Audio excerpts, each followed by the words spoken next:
Hey, welcome back to Score on Business, and we're still with Mila. So, Mila, tell us about a company that you've worked with and kind of what the challenge was, or if you don't have to name them if you're going to share that, Sure. and kind of what the process looked like. Yeah, so the challenge for most companies we work with, so my favorite thing to do is to go into a room of employees and help them to, one, be their best. Yeah. You know, most of the time companies do training and employees go, great, we're in this training because we're here to help the company and grow the bottom line and make them more money, right?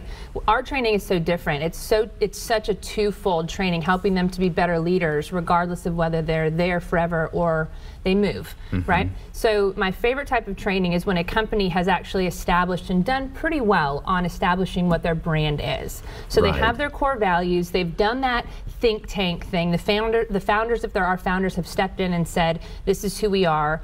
Or you have like a Dollar General who has a museum with their values. I mean, anybody can go into Dollar General and look at the museum. It's pretty incredible. Now, where corporations fail is when they actually don't say, hey, this is who we are, this is what it means for you, and this is how we can build you as well. So there's a disconnect between value and what employees see, feel, and hear.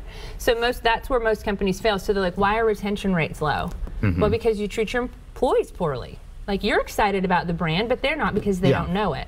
Why aren't we able to hire people who are consistent with what our messaging is? Well, because you're not sharing the messaging, right? So my favorite part is going, okay, I want to help you build as an individual, let's throw the company away for a minute, your personal brand.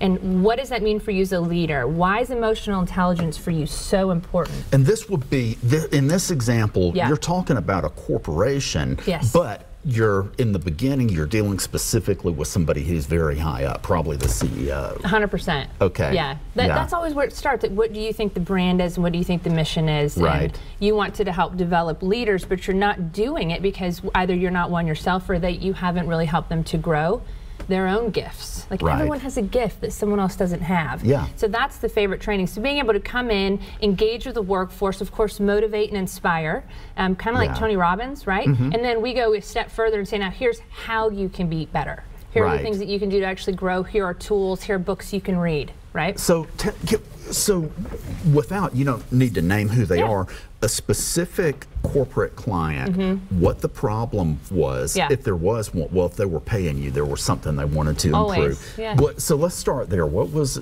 with a client, what was the issue that you found? A recent client that I actually love, large healthcare firm, national corporation, zero communication.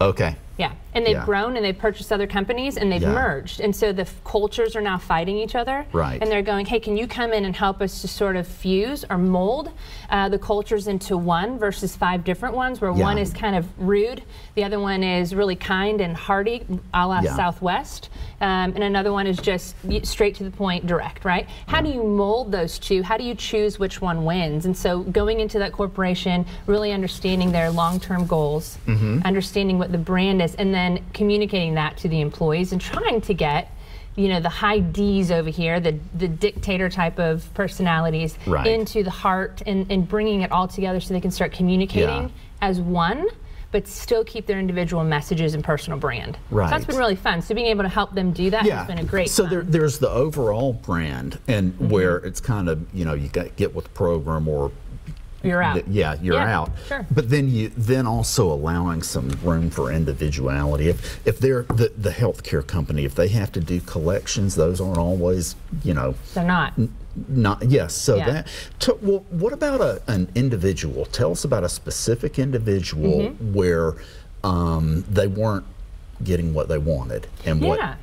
So sometimes you're not getting what you want because you don't see what you're doing wrong, and or you do see it and you don't care, and then I don't really want to help you because if you don't want to be better, then what am I for? No, right? People have to be coachable. Yeah, totally. But my favorite story to date in my career has been working with a man who 100% deserved a promotion. He'd been working at this corporation for a couple decades and had done everything right. When he says he has integrity, he did excellence. I mean, just a love for his employees, and he was just he's the best. And then nobody really recognized it. He didn't know how to show his leadership style. He didn't really know how to pick what his leadership style was. Maybe confidence issue, a few different things. Wasn't as direct with his communication. So working with him as an individual and really coaching him through how to be him, how to be the best leader for who he was and is. And then not a year later being promoted to the highest position he could be promoted to. Awesome. Because that was seen, and he learned how to share his value. It was already there. So he really received something he should have received years ago, but sometimes it takes a coach to pull that out of you. Oh yeah. Huge blessing. And people have to be willing to grow. Yes. You know, if somebody says, I'm not getting what I want, but I'm, you know, perfect in every way, which they wouldn't say it like that, but they say it different ways. You know, failure's around the bend. You have to be willing to get the F to get the A. Right? And if you're not willing to listen and you think you're the best, most people think you're pompous and rude and no one's going to help you anyway. And as a coach, it's hard to say that, but sometimes you just need to hear it. And you just, and I guess if you tell people that, you find out if it's someone you can help or not. You got it. Good. Well, we are closing in on the end, ladies and gentlemen. Remember to check out scorenashville.org. And we will see you next week. Thanks now.